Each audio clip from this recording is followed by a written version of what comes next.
Hello everyone, today we are going to learn how to create block in BricsCAD software.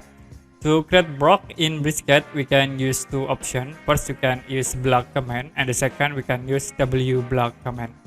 Okay, for example, in here I will draw simple objects, and I will convert these objects into block. First, I will draw like for chair. This for simple chair with a rectangle command. Like this. Now if you want to create block with these entities, you can type block, press enter. Will be show for block definitions. Now I will set the names into block 1.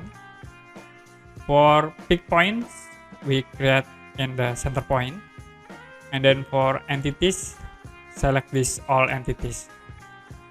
Don't forget to click in here, convert to blocks, and allow exploding.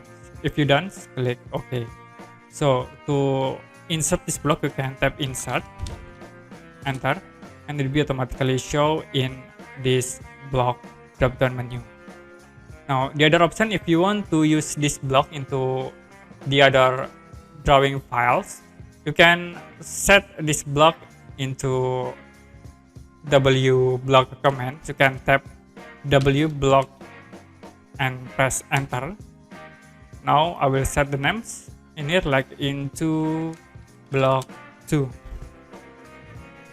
For entities, select this all objects, and for pick point, we set into center point, convert to block, and click OK.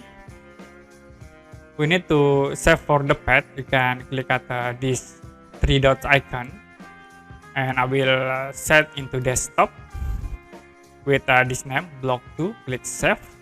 So this for the path, click OK.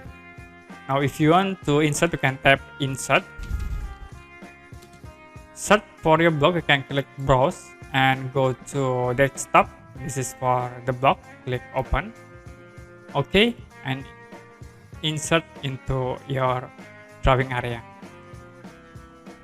Okay, that's it. How to create block in BricsCAD. And if you have any question about this tutorial, you can comment below this video.